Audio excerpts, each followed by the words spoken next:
Hey, everybody, and welcome to another episode of Ruby Rogues. This week on our panel, we have Dave Kimura. Hey, everyone. Nate Hopkins. Hello, hello. David Richards. Hello.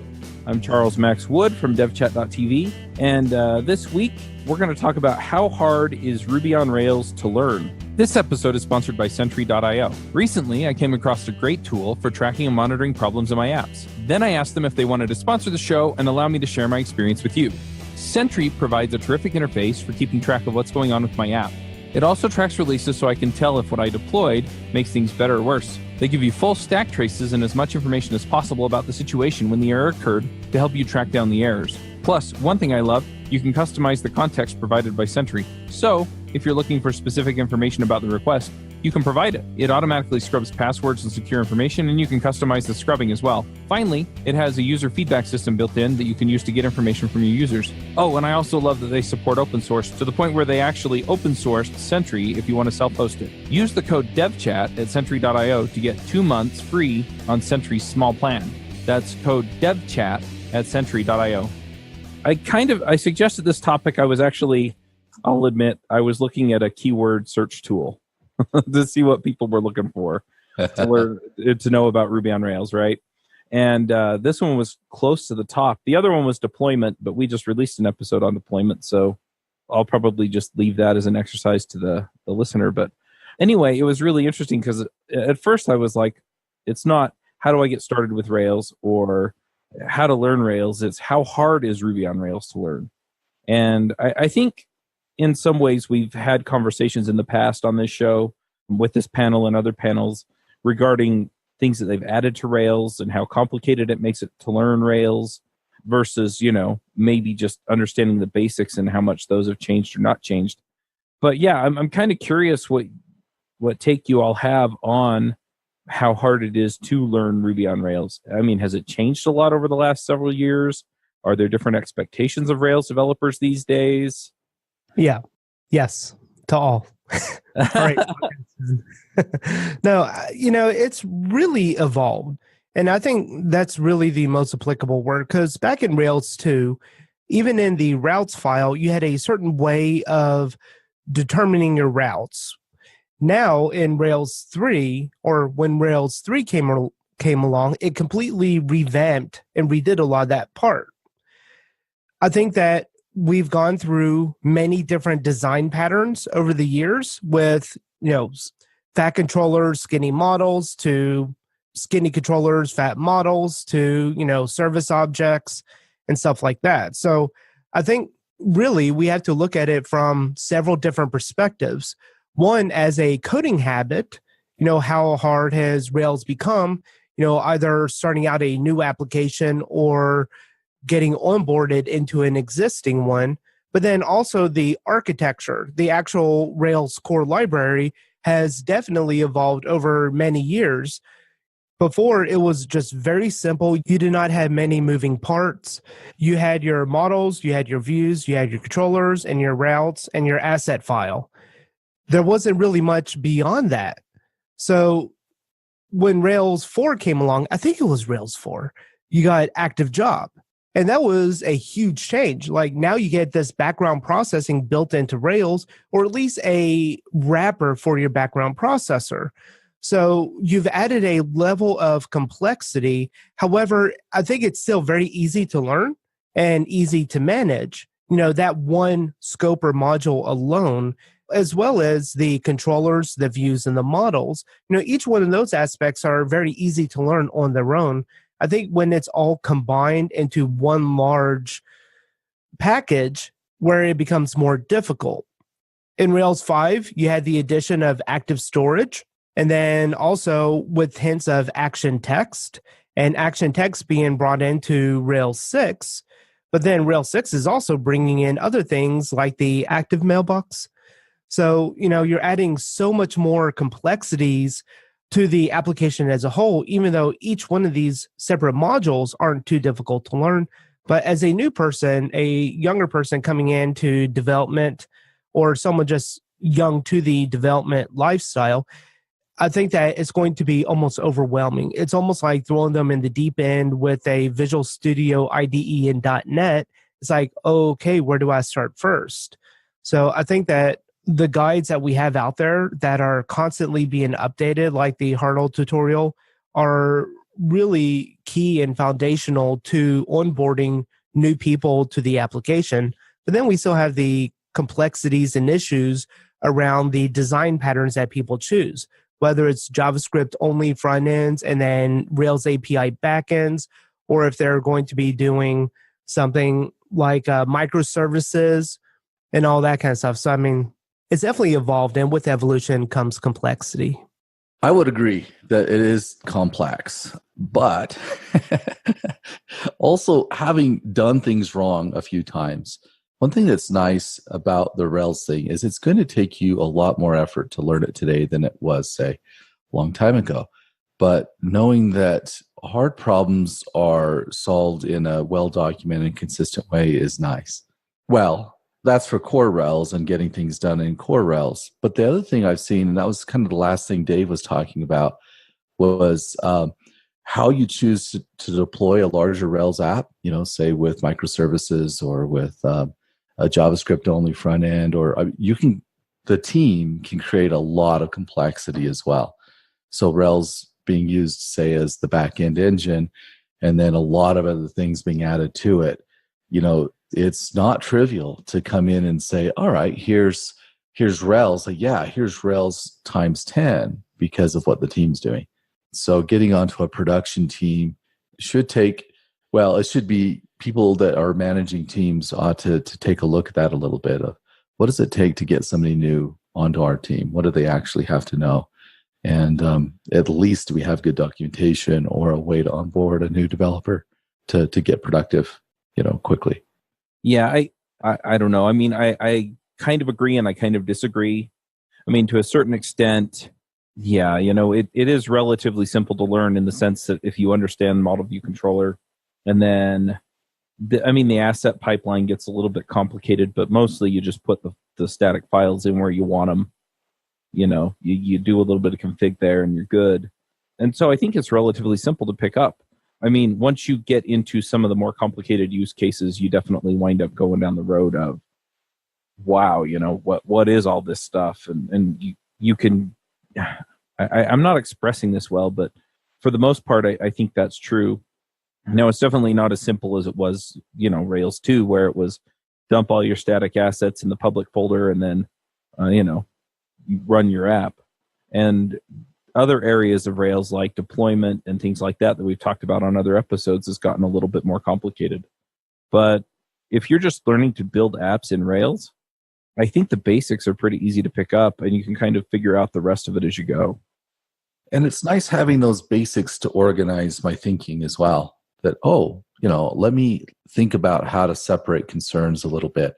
And then to rely on a tool like Active Record still blows me away at how well it handles things. I've used a lot of ORMs, and some of them consider themselves more powerful than Active Record, but I'll spend 10 times more time custom fitting, checking, getting defaults figured out for these other tools, where Active Record usually works really well exactly the way you'd want it to.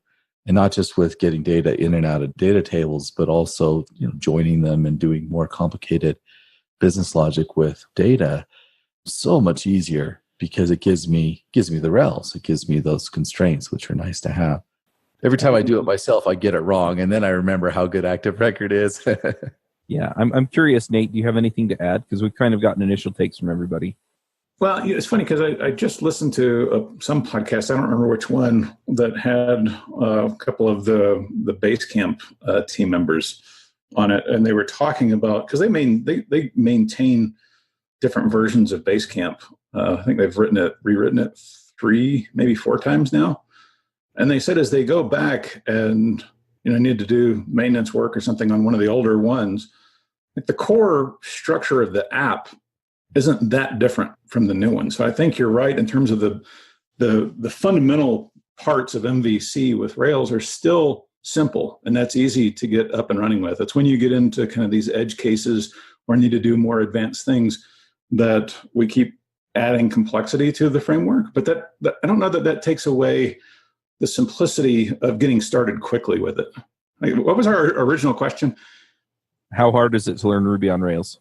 So yeah, I would make a distinction there in terms of learning it and mastering it, right? It takes a long time to master it, but you can become productive and build business value from scratch with Rails, coming to it as a new framework pretty quickly, I think.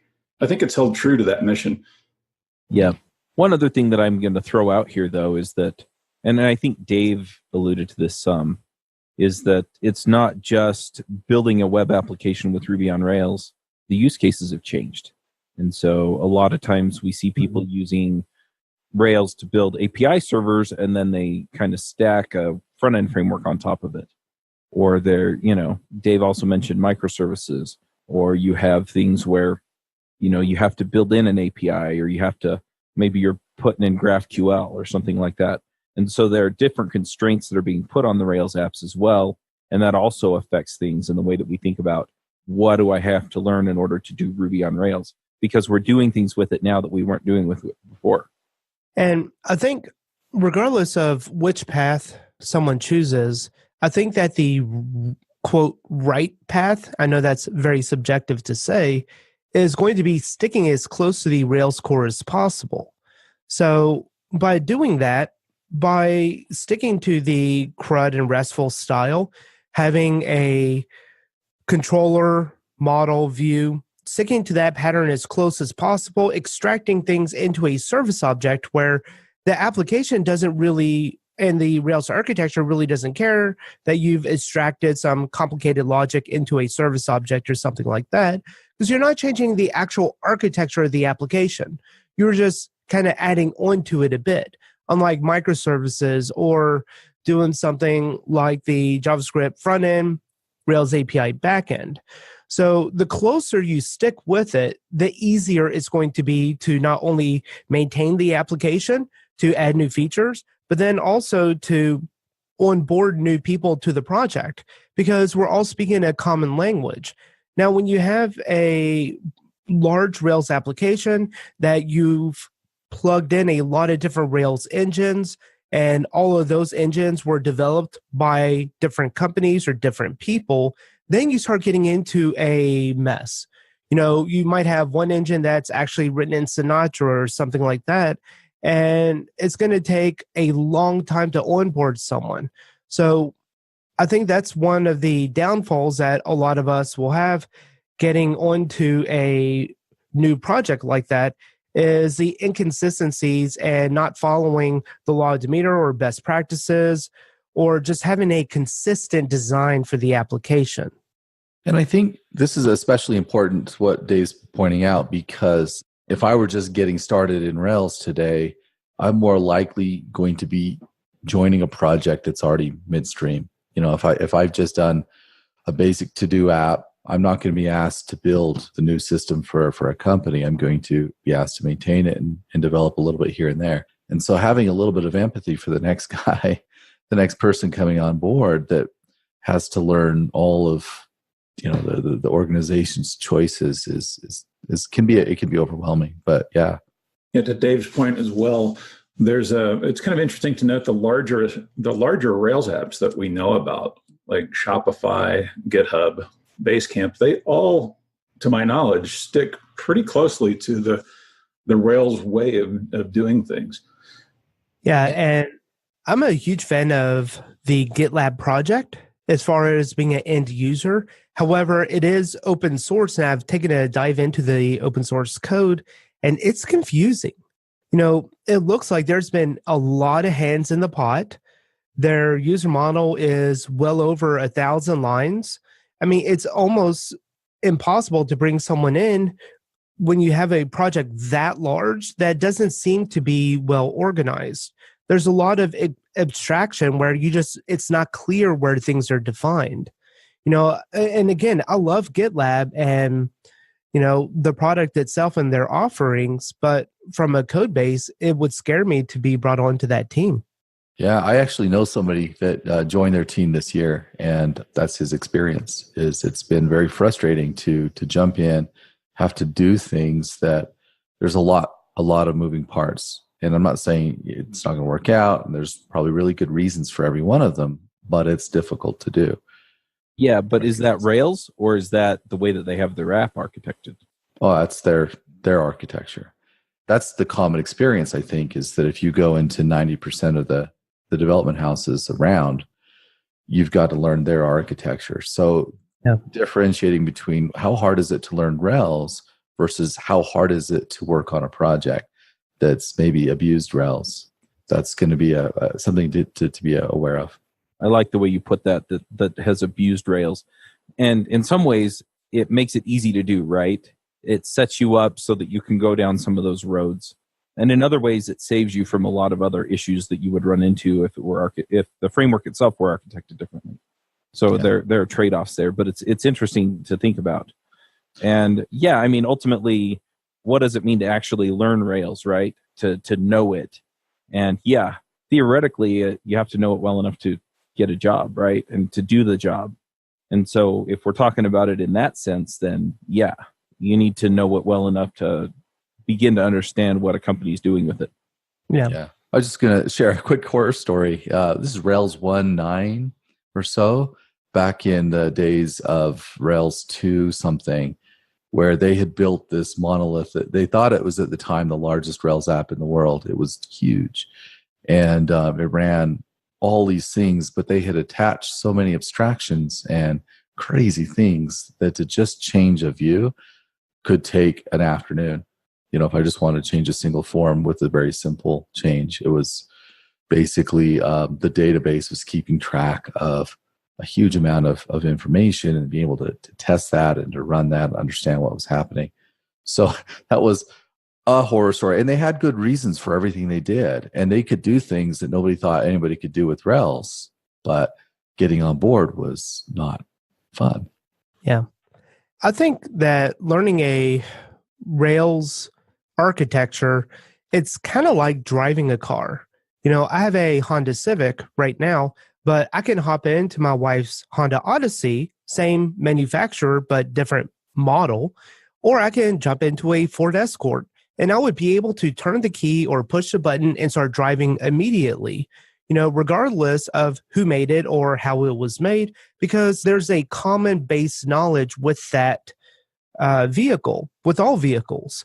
But I think that things get, you know, more complicated where if you had one manufacturer that for whatever good reason, they switched the brake pedal and the gas pedal, the throttle, well, that's going to really cause problems for someone getting into that car with a different expectation of how a car should normally perform.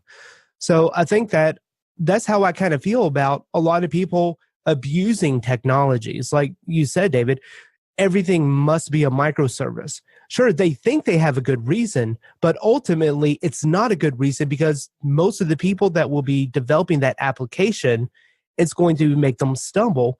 And that's going to lead to further defects or bugs being created, unknown things coming up several months later, and who knows what kind of damage you're doing. So I would like to argue that no matter what your good reason is, it's probably not that good of a reason to deviate from the core architecture. Plus, you've got this thing, I'm sure there's a name for it, but to use your car metaphor, I drive a 20-year-old Honda Accord, and the transmission, like most Honda Accords, it can kick a little bit from first to second, and it's got a bit of a thump. It's probably got a problem with the CV joint. Well, I've learned to ignore those things. Like, I know that it's okay. It's an old beater that's given me 250,000 miles. I'm grateful for that car, but I'm not maintaining it well, or I'm not taking action when it's time to change something or handle something. If the tires are out or the oil needs to be handled, I handle that, but I'm not handling the rest. And so for a Rails app, it's kind of common to, oh yeah, that's the way it is, instead of sitting down and fixing it. You know, taking care of the annoying things, the tests that run a little too long, the piece of code that was written over a weekend that never got its documentation, the weird entity relationships that maybe could grow up a little bit, you know, that now that we understand the business problem better. So these unmaintained things are one way that people just deviate from what's good practice. I think that it's also important that no matter what you do, design the database correctly the first go around. If you can get that part right, everything else can be refactored. But it's going to be a lot harder to refactor the database and change things around, especially if you're talking about tens of millions of rows in a table or even several thousand. That's going to take a specific and directed effort to alter down the road. So no matter what you do, really think about your relationships and how the database really should be structured. If you find yourself having a bunch of nil columns in a table, then chances are you don't need all those columns in that actual table, but it can be a separate table or something like that that's then referenced into your user table or whatever. Yeah, and then if you don't get it right, fix it sooner than later. Yeah. When you do discover it's time to adjust those things, because you pile on a lot of technology onto it that relies on that. So, and I think that a lot of these habits that we see introduced are really coming from two different places. They're coming from some CEO or CTO who read an article about how cool microservices were, and if you're not using them, then you're lame, so you have to use them, otherwise you're not cool. So he then enforced it down onto his team, and then they had to deal with that aftermath. Or you have a developer who came from another company who did not know what it was like to manage an application long term. They just worked on a lot of projects really quick, and they just did whatever the client wanted without any kind of thought or direction. And in those situations, they then go work for another company who is managing a application long term. And then you find yourself introducing these bad practices, I like to call them, or bad decisions into a application that's going to be maintained for a long time. And so you have like two different directions coming. And I just like to set the record straight. Like if you stick to the Rails core, updating the Rails core or updating your application to a newer version of Rails is going to be easier. It's going to be a lot easier. And if you bring on new developers, it's going to be easier to bring them on board. They're going to be familiar with the MVC structure. They're going to understand like, oh, okay, you're extracting complex logic over into this service objects folder. Or you have all your presenter logic extracted out of models, and it's in this presenter or decorators folder. I think those kind of abstractions to keep the code simplified, along with using proper namespacing of controllers and models, is going to be really important for the life of a project.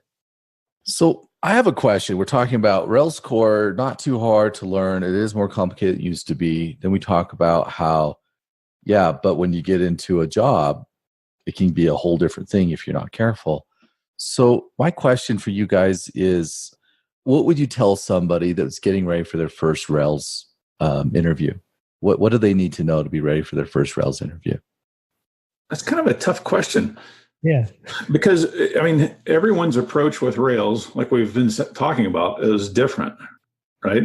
A lot of companies don't follow the golden path.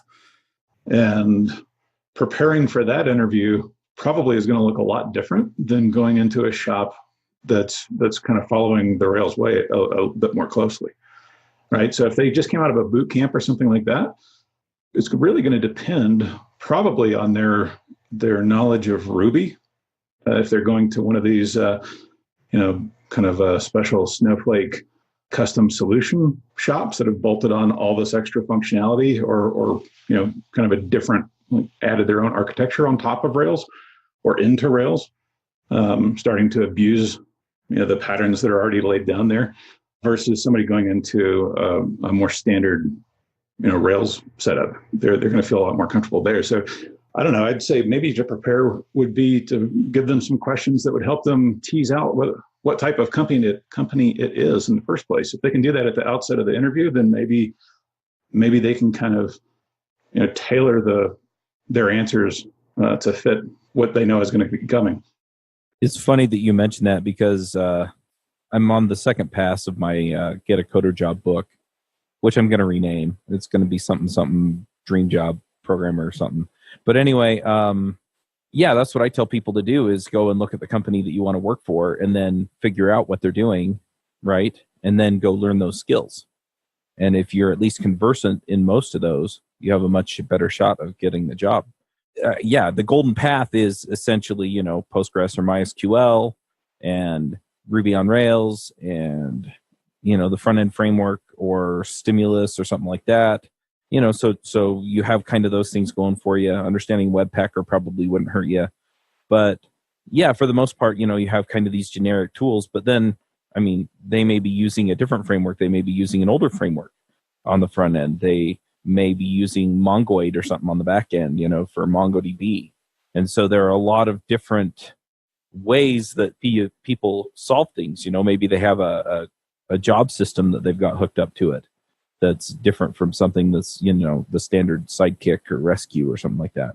I don't know. Understanding some of the principles behind some of these things, like having jobs and like having a database and things like that are definitely helpful. And you can probably pick up a lot of the rest. But yeah, you may wind up at a place that does things totally different from what you're looking at. Maybe they use a different caching scheme or something like that as well. Yeah, and just to give another example of how deviating from the golden standard, if you will, has come back and really bitten a developer. I worked on a project where we were using Bootstrap 3, and Bootstrap 3, if you don't know, it's a CSS framework that gives you a grid system of 12 columns.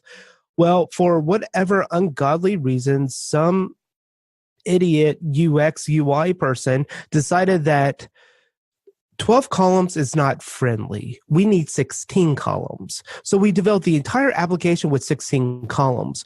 And it's 100 different views, 100 different controllers. It's a decent sized application, a lot of effort put into it. And then 6 months later, they came back and like, oh yeah, no, we don't like the 16 columns. We need 12. So the application is still using 16 columns because the refactor effort to go in there, because we deviated from the standard 12 columns, is so immense. Now we're basically blocked from being able to use newer Bootstrap versions. So it's still in Bootstrap 3 because we would have to do a lot of refactoring anyways to move to Bootstrap 4 and deal with the 16 column nightmare. So even though it was a great idea at the time, this is the right direction that we need to go, ultimately, in the long run, deviating from the standard was a completely dumb idea. So how do you balance that with the developers? We're all tinkerers. We want to create.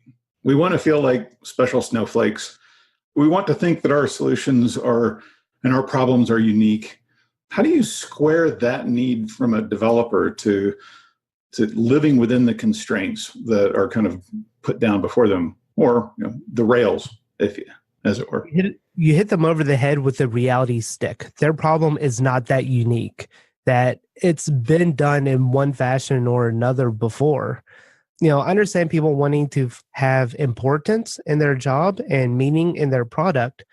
But really, I've worked on projects from birth to, its death, and I had no emotional attachments to the project. I had emotional attachments to what I've learned from that project. That's where I brought in my value.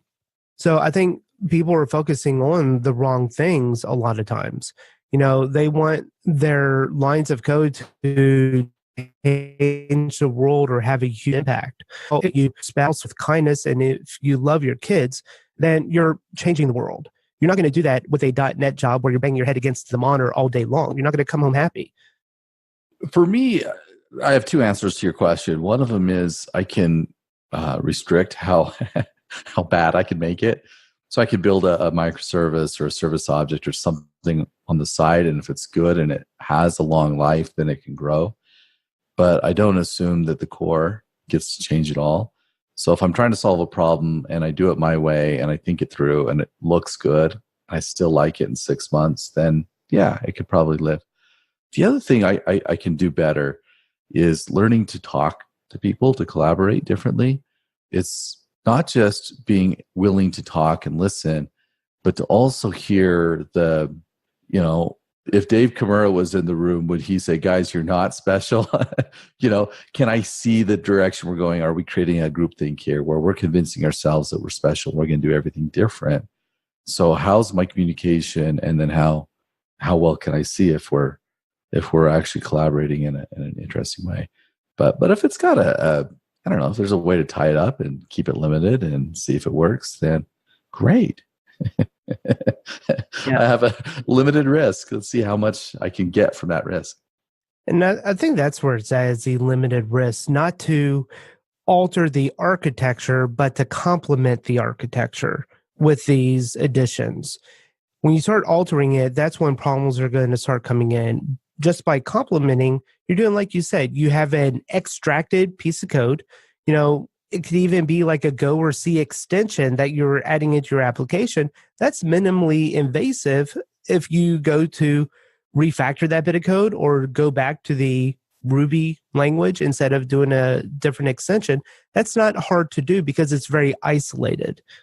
It is interesting how, an older project will have these isolated experiments and new people won't touch certain isolated areas, either because there's nothing to do there or they're too scary to consider, and that piece is going to need a rewrite.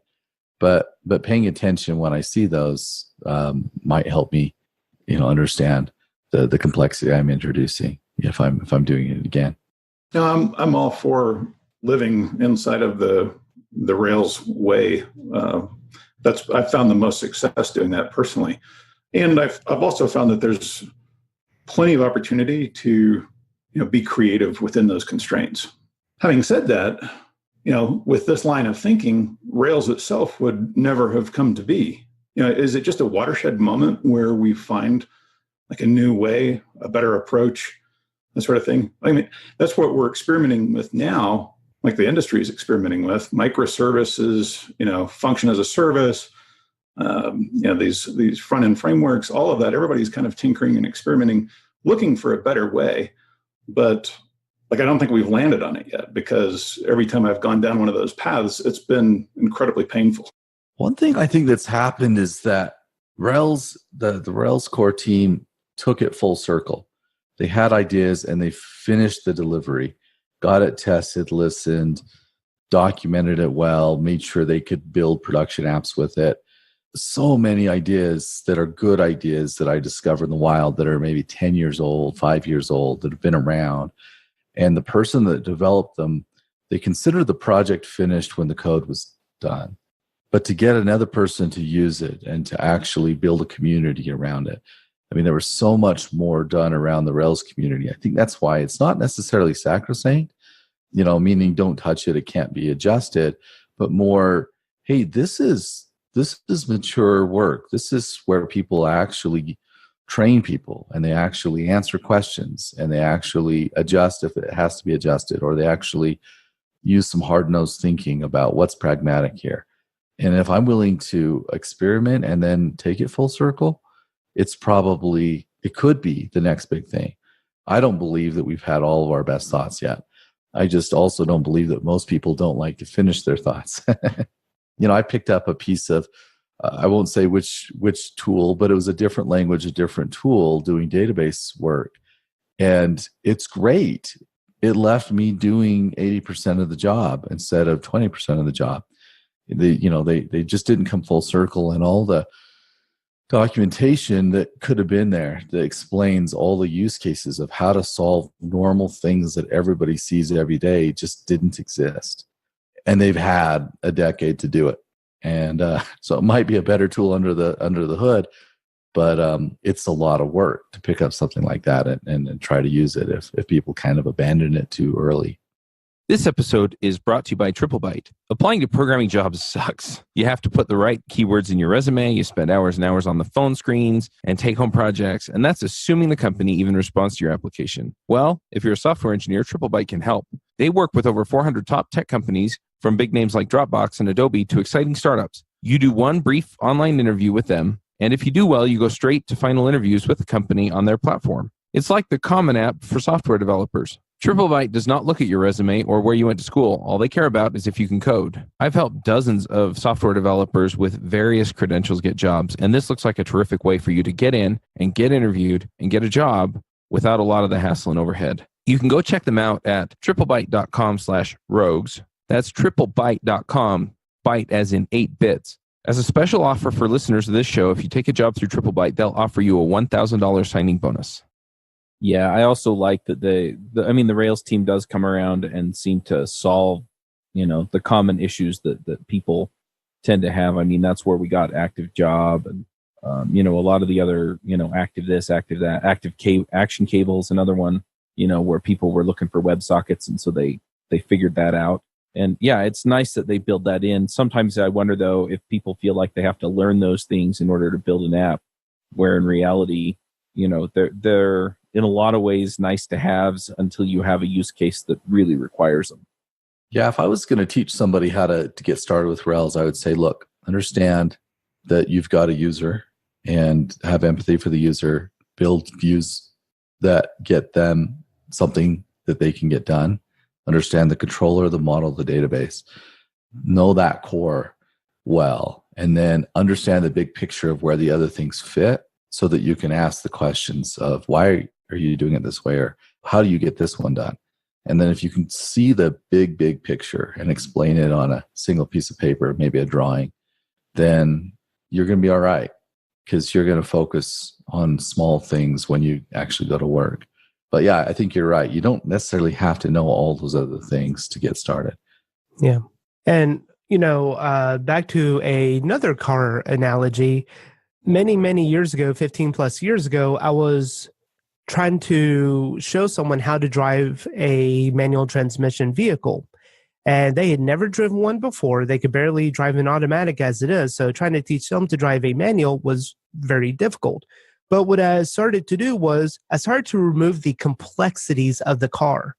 So you had no brakes, you had no throttle. All you had that you were allowed to use was your clutch.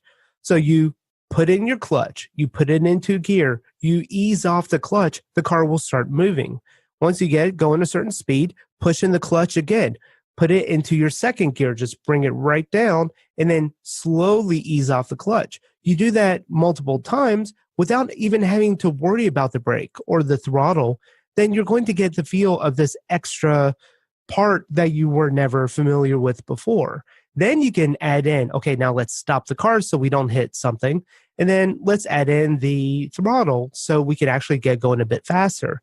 So I really like y'all's point about that, where if you are trying to show someone how to use Rails to begin with, completely forget about Active Job, Action Cable, and all of those things, because you don't need them. You don't need them to build a good application. I recently just built a new, very interactive application that is not using Action Cable, and it barely uses Active Job, at all. So I think that in a lot of cases, those are tools that are available to you to accomplish something specific, but it's not required. Yeah, you could say that a significant portion of the Rails framework is YAGNI, right? You ain't going to need it until you do, and then it's there for you, right? So yeah, I think from a learning perspective, focusing on the fundamentals, and Dave actually brought up a great point where there are some assumptions baked into being good at Rails, and it starts with your data model. Like, you really need to understand relational data modeling. If you can get that right, almost everything else falls into place, or it gets a lot easier, right? Yeah, that's true, because a lot of the active model, active record stuff is built around that stuff. And then a lot of the RESTful stuff is built on top of that. So, yeah. Have any of you mentored anybody in learning Rails lately? I'm just curious if, anyone's been close to the situation. My current mentee is learning data work. So we're in Python land and machine learning land. So I haven't done that lately, but I know, right? But it's interesting because I've probably mentored dozens of people learning Rails. That was my thing. Every night, three to 5 nights a week, I'd spend hours, working with new Rails learners for a decade, at least 5-7 years. And what's interesting with this new one is that it's the same thing. What's the big picture? What's it going to take to get their fingers on a keyboard and doing something? As long as they can see the big picture and they're doing something, they're going to have questions. They're going to make progress. It's going to feel frustrating, but they're getting things done. That's been always the key. In fact, there's a whole book written about that. A Harvard professor wrote about that. I think it was my pick from 6 months ago for the show. I'll look it up again. It's a good book. It's been a while though since I've opened it, but that works for learning Rails. Get your hands on a keyboard and do something. That's so much better than learning about something. It's like learning baseball. Put a bat in your hand and swing for the ball. Learn about the physics and the different pitcher's grips later. That stuff will come if you really get good, but just swing for the ball and see if you can ever connect. But yeah, do that with Rails, get something up. That's how I learned it as well, is I was going through some things and I was rewriting old projects, and then my graphics card went out. So I had I had to go to Terminal and Vim and just build models. And I built 1,000 models, just got really, really, really good at models. And I didn't learn about it because I didn't have internet. I didn't have graphics. I didn't have views. But I got things done and it was enough. It worked. That explains a certain level of brain damage. There's more brain damage than you can see. I can get away with that. I've known David for years. Yeah, but I totally agree. I had an interesting conversation with a friend of mine, Joe Eames. He recently purchased Thinkster.io, and he, he's doing a different approach to learning, and he talks about it. You can go check it out on my JavaScript story or my Angular story. But yeah, it was just fascinating because he basically dove in and said, what we're doing is, instead of having a video course where you just walk through it, you're actually going to get the video and it'll explain the principle to you. And then your next step is actually to go and build the thing. And I thought that was really, really fascinating. Just, that approach, because that's how I learned too. In fact, I have a tendency to buy courses, watch the first hour, and then go build stuff, right? And I never watch the rest of it because I go bang my head against the wall until I figure it out, because I get bored watching the video and I can't recall any of it afterward anyway. We all use our brains for the wrong things, I think so, or I have. We try to remember everything. Our brain's not very good at that. We can't remember that much. What we can do is figure things out, problem solves, pattern match, get creative. There's a lot we can do really, really well. But trying to remember things, try to stick an hour's worth of information in my head and then use it a month later, my goodness, there's 1,000 better ways to get that done. Go do it. Get muscle memory, have something to show for the effort. That's so much more effective, I think. One thing that I really like about Ruby and, also Rails is that the more complicated something seems like it's becoming, the more certain you are that you're going down the wrong path. Whereas in other languages, the more complicated that something is becoming, the closer you are to being finished. So I really like, and I think it's true in a lot of cases that if something is very difficult in Rails or Ruby, that you're probably adding some level of abstraction that does not need to be there. Yeah, that's generally true. Yeah, if you're fighting the framework or you find yourself in that position, then you probably need to pause and really think about what it is you're trying to get done and how you're going about it, right? That's a clear sign to me that I'm kind of off out in left field and doing something that I shouldn't be, right, in terms of my solution. I'm really curious, Dave, in terms of your mentoring, both Daves, but David Richards especially, your mentoring tactics. Like, since you did that for so long, what was your technique? How did you go about working with the people you were mentoring? We always create video chat if we can, and that gives me a chance to be empathetic. I'm looking at their face, and I can see when they're upset or confused or glassy-eyed. So empathy is a big part of that. I try to keep a session down to an hour where they're asking questions, and I try to keep 10 to 15 minutes of that. I actually record what we did, where I demonstrate something too fast for them. So towards the end of the episode, the experience, I'll show them how to do something kind of quick and record it on video. because then they're going to go see if they can do it. We've been talking up to it, teeing it up, leading into it. And then, all right, so here it is, go do it. And I go a little bit fast, and then they're going to come back and ask questions the next session. And they're going to have done it or not. And that gives me feedback because it's only a 10, 15-minute clip that they're going to have done. And I put my stuff on Dropbox. So, and then I get a notification if they've opened it, and then they can put their notes in line with the video, ask questions in line with the video. So I actually know if it's working and I know whether or not they're getting it done. And then I'll tell them, I'll usually try to give them a big picture all the time. They always just, hey, remember, we're doing MVC here. This is the model thing. So I'm always grounding them on big picture because it's easy for them to just get busy and then realize, okay, I'm lost. And then I keep it short. The mentoring is till they get their job. So I stay on with them until they're actually using it. Their first employer is going to take over from there. I mean, I'm always happy. I'm friends still. We're happy to talk. It's always just been informal. It's never been a paid thing at all. It's always just been for fun. So yeah, we're still friends, but we're the new employer is going to take over what they want, and what they've got to do and what their problems are. So I stay out of the way at that point. But those things seem to have worked over the years. All those things have worked really well.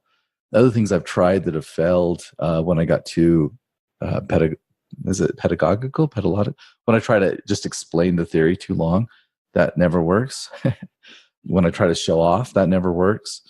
When I try to do more than one lesson in a session, that never works. Like I try to, okay, I want you to pick up these 2 or 3 things. Like, no, let's just have always one thing and then practice it. The other thing too is they're going to Google and they're going to figure it out the way developers do anyway. And so if I can get them started and they can start finding their own answers, that's really the bridge we're looking for. The other thing, I always refer to Andy Hunt, his book, The Pragmatic Thinking and Learning. And I do the TheDreyfus Model every time. So you're a novice, an advanced beginner, a competent person, you're proficient, and then you're expert. And then I always talk about that. You're looking for that gap between an advanced beginner that's trying a recipe out and changing it a little bit and somebody that can actually build something for a living. That's the gap that you need a mentor for because it's a big gap. And so I try to get them as quick as I can right up into that chasm and then tell them you're going to be scared, go, but I'm here. And then get them practicing it. And then I tell them that proficient comes when you can see your errors while you're making them. So they're not expecting too much of themselves. Oh, I got it done. I made a few errors. I had to pull out, my mentor for a minute to go figure out what I did wrong, but I basically did it. So I keep them really focused on that one gap only, that they know that they're facing fears. There's an emotional component to thinking that they're realizing that, oh, I'm afraid, I'm overwhelmed, I'm frustrated. Good. Let's go through that gap together. Yeah, and I'll keep mine short and simple. For mentoring someone new to programming and Ruby on Rails, I won't even start until they have at least gone through the Ruby on Rails tutorial from Mike Hartle and or the Build and Learn Ruby on Rails 5 from Daniel Kehoe. I think those 2 books, they're free resources that you can go online and read, and they step you through a lot of the basics. And I think it's those foundational basic knowledges. You don't need to have a one-on-one person, showing you those, but they can instead just read through those, try to get through it. And then you can have weekly sessions where you say, so what questions do you have for me today? Going over, the different chapters in that book. And I think that's going to be very self-serving in many ways because it's going to teach that person to try to research their own answers or how to find out answers to their questions. But then it's also going to be a lot more hands-on for them to learn the material. And once you get past the basics, I like coming in and showing more application-specific things like on the Drift of Ruby screencast that I do. Like, here's how you do one thing. Here is how I would approach that one thing. And then you can do some overall topical things on like if you want to have then weekly or bi-weekly sessions on different kind of topics like background jobs or WebSockets and stuff like that, then you are building them up over time, but they come to you starting out with that foundational knowledge. You can already have them past that initial technical aptitude, and they're in the chasm, right? They're in the gap where you're trying to teach them how to think and solve the particular problem in front of them. Well, the other thing that I see with Dave's approach is that if they are driven enough to go and actually go through the Hartle tutorial or the Kehoe tutorial on their own, then they're going to take seriously my time and my effort that I'm putting in to get them, up to speed. And even if I'm getting paid, I hate wasting my time. And so that's a big deal for me. Yeah, it's interesting to keep people focused on what they can do. So if they're learning Rails, there's a reason. They want a job, sure, but they want to figure out how to do things. And that's really nice to just keep that in mind. Look, you're learning Rails because you want to build these apps. You had this app you had in mind you wanted to build anyway. Let's get you started on that. Let's keep you moving. There's an outcome. And, jobs are nice. Sometimes it's hard to get that motivation out of a job because sometimes it's so esoteric or it's such a big organization. It's just not that easy to see the big picture. So keeping somebody focused on what they're personally gaining, what they're personally learning, what they're able to do, and actually take a little bit of celebration. Hey, you did something hard. We're always surrounded by smart people that do things that will roll up their sleeves and get some things done. And it's kind of easy to forget that, that's not a normal trait. Most people on this planet aren't actually that way. They don't go into okay, I got to go learn for 1,000 hours, something I want to do on my own, and then do it again in a few years, and do it again and again, and pick up languages and things. I mean, that's not normal. So acknowledging when people do well is valuable. Yeah, definitely. One of the techniques that I found really useful, and you'd kind of already alluded to it, both of you have. I was more in a professional setting with mentoring and kind of leveling up a junior to mid-level team and bringing them into the senior realm. I experienced that firsthand. Yeah. Yeah, my first programming job, Nate was my mentor. So, yeah. Nice. But that was a long time ago, and Rails has changed since then, so.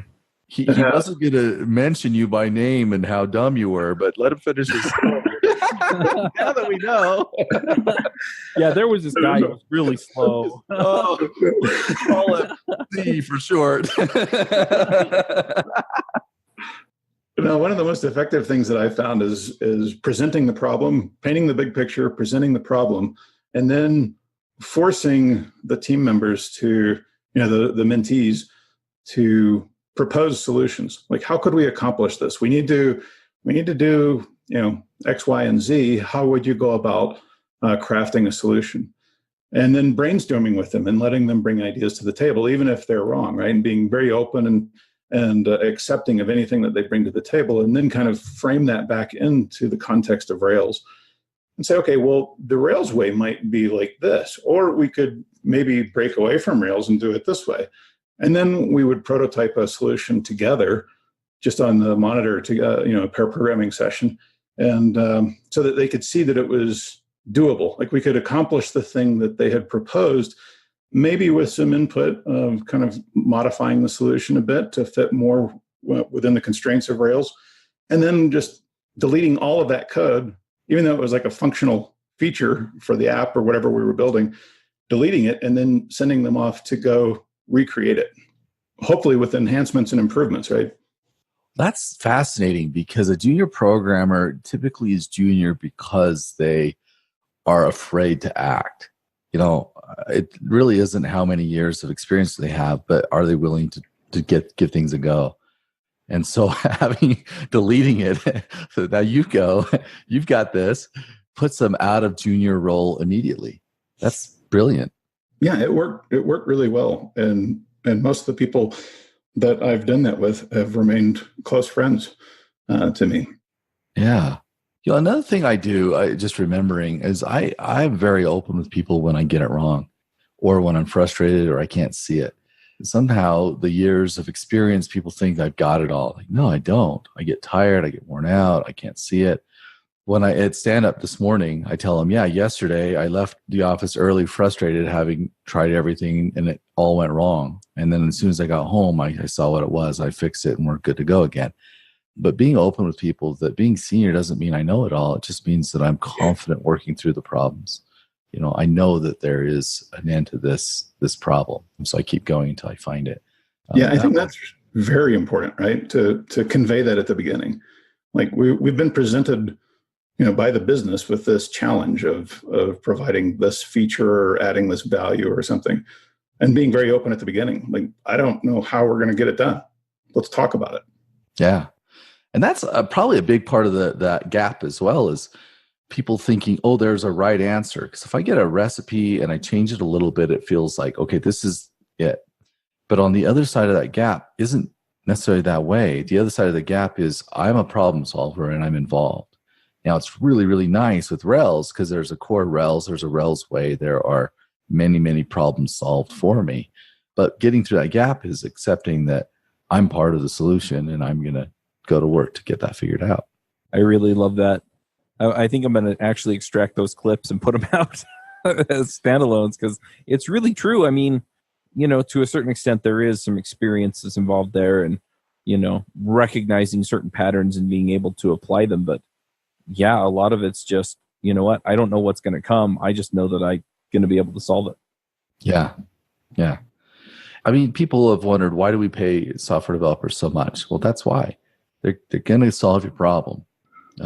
Maybe take a while, and maybe we don't know how long it'll take. I mean, it's this eternal optimism that we're going to solve it. That's really different too. Like, of course, we're going to solve it. Which is also why it's so hard to estimate how long a project's going to take. Of course, I'm going to solve it. I can't even see the problem yet. But of course, you're also going to solve problems that are lucrative to be solved. Yeah. Hopefully, otherwise you're going to go out of business. But yeah. Yep. Yeah, and that attitude is also why it's so risky, right? To run off and try to craft what we think is a better way or our custom solution or not living within the constraints of the framework or the tools that are probably a better way of getting it done, right? Yeah. Yeah. Yep. So overall then, I'm curious, coming back to the big question then, how hard is Ruby on Rails to learn? Is it?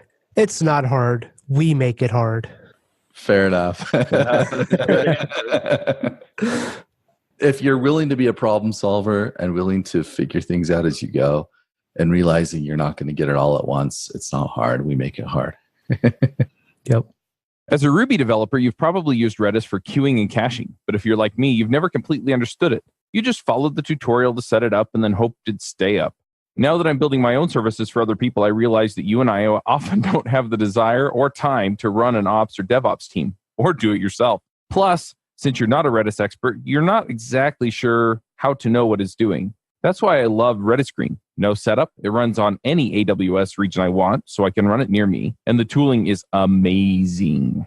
I have to tell you about this feature, actually. It actually maps the memory you're using and tells you where all the memory is allocated. So this makes it really easy to see what's going on in your Redis setup. It also runs on AWS, so it scales easily and can alert you when it hits certain thresholds in performance or capacity.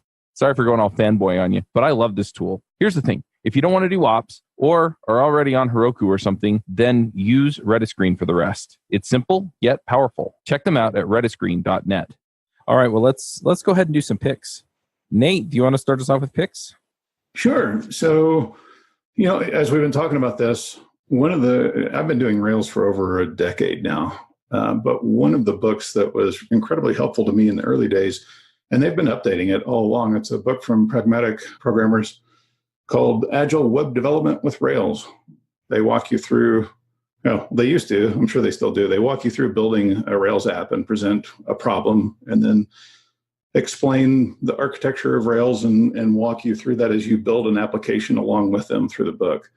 And so in the early days when I first learned Rails, I found that incredibly useful. And so I'm going to pick it even though I haven't read the updated version of it. So just trusting that it's gotten better over the years and has been updated and is very relevant to Rails 5 and all the new features that have landed. The other book that I've got another book for a pick. It's called Company of One. And it's basically a business book about staying small, not necessarily a one-person company, but staying small and having some of that mentality of staying small in terms of being very efficient from the business perspective. It's a fantastic book. It's by Paul Jarvis. I'll link both of those if I can. My trackpad just lost its batteries, so I have no mouse control here. All right, David, what are your picks? So I've got two. They're also both books. I'm not as creative as Dave Kimura is, but they're books I've been really enjoying. One of them is John Osterhout's Philosophy of Software Design. John's been there, done it for a lot of years. And he's talking about how do you actually deal with complexity? How do you keep things simple? How do you build a system you can be happy with a decade later? Really nice. He also points out in that book, nobody's been talking about that or written about that since basically the 1970s. And so getting clear that we've been doing this for a while and having a conversation about what good design really looks like, not just design patterns, but what does the whole system look like? It's a good book. The other one it's called How to Take Smart Notes. And it's incredibly liberating to see how it's simple these notes can get and how much more I can get out of my brain. And so if you're overwhelmed, you're struggling to get things done, you're learning a new technology, new language, How to Take Smart Notes is a brilliant way to do that. And I could probably speak an hour about what I've learned from that book. It's pretty amazing. Nice. Dave, do you have some picks for us? Yeah, I have two picks. One is a iOS application, and I am certain that it's probably available on Android and Windows and stuff, but it's Microsoft Whiteboard. So it is a whiteboard program that you can use on your iPad Pro or whatever. But what I love about it that I haven't seen other ones do is that you can use two fingers to drag to extend the whiteboard. So if you have a large thing that you're modeling out or whatever, or showing someone, then you don't have to create a new page or whatever. You can just move your finger, zoom in, zoom out. It's actually really nice. I was actually shocked. It was nice. The other thing is the Apple trackpad. So it's kind of funny that you mentioned that, Nate. I love the Apple trackpad. I recently got one from my buddy Jeremy, who gave it to me, and I'm in love with it. I actually only use it 2 times a week, and that's whenever I'm doing recordings on audio, because my mouse has a really loud clicking sound, but the trackpad is silent. So it doesn't interfere with my audio recordings. Nice. I may have to go find mine now because I hadn't thought of that. And so I get clicking noises in some of the shows. I've got a couple aggressive way to have you hold it down there, Charles. Would you tone it down a little bit? Yeah. Well, one time I was actually playing a video game I'll admit this, while I was recording a podcast, and that one had lots of clicking noises in it. So I haven't done that in a few years, but yeah, anyway. So I'm going to jump in here with a few picks of my own. So one, while I was looking for stuff related to this, I came across an article, and this article's from like 2012 or 2013, but I thought it was interesting and an interesting take on learning Ruby on Rails. And this is how I learned enough Ruby on Rails in 12 weeks to build or to launch Freelancify. And it's by James Fend. And it looks like Freelancify has turned into a software as a service product that actually makes him $7,000 a month, monthly recurring revenue. And I just thought that was really cool that, at least in 2012 or 2013, he was able to learn enough code to actually build a SaaS app that people were going to use. Anyway, I'm really curious. I kind of want to do a follow-up and just see if what he outlines as his experience will still hold. Can people learn enough Rails in 12 weeks to build a SaaS app today? And I think the answer is yes, but I really kind of want to dive in and see what happens there. So anyway, I may actually work through what he did, even though I'm familiar with Rails, just to see, what's out there and what people can do. The other pick that I have, and this is a book that I've been listening to. I pick books a lot because I probably read a book a week. If not, it's pretty close to that. The book I've been reading this week, and by read, I usually mean listen to on Audible, is Influence by Robert Cialdini. And he just talks about all of the different shortcuts that our brain takes to essentially decide to trust somebody or to make a decision. And it was really, really fascinating because, he basically talks about, he calls it the click whir, right? And so something clicks and then, our brain just, whirs into motion and does things automatically. And so, he's like, this is why people that make these decisions under these circumstances, and this is how con men get away with this kind of thing. Anyway, it was super interesting just to, listen to him dive into this stuff and present some of the studies and trials and things that they've done to figure a lot of this stuff out. So if you're into kind of a scientifically based book on how people make decisions and are influenced, this was a really, really interesting one to go through. Yeah, I'll second that book. It's actually terrifying to me just how predictable and often gullible we humans are. Like, we think we've got it together, and that book will take you down a few notches really fast. Yeah, it's funny too, because he also talks about ways to essentially disconnect the shortcut that your brain takes. And it's funny because some of the things he talks about, I find, it's like I can think of instances where it didn't work. And essentially my brain took the path that he talked about to disconnect that shortcut. But, in other circumstances for other things, those things totally work on me. And so it's really interesting, just kind of, oh my gosh, I've totally fallen for this. So, yeah, he even talks about that a lot, falling victim to marketing tactics or sales tactics or, high pressure tactics. And he studies this for a living and still falls victim. Like, he understands and recognizes the patterns, and he cannot stop like his evolved response to the circumstance, to the click whir scenario. It's just an automatic response. Yep.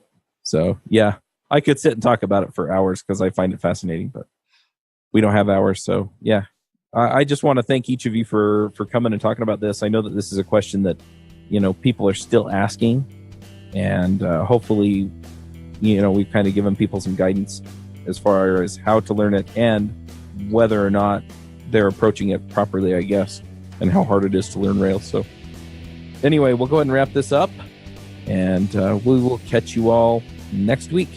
Talk to you later. Bye. Bandwidth for this segment is provided by Cachefly, the world's fastest CDN. Deliver your content fast with Cachefly. Visit CACHEFLY.com to learn more.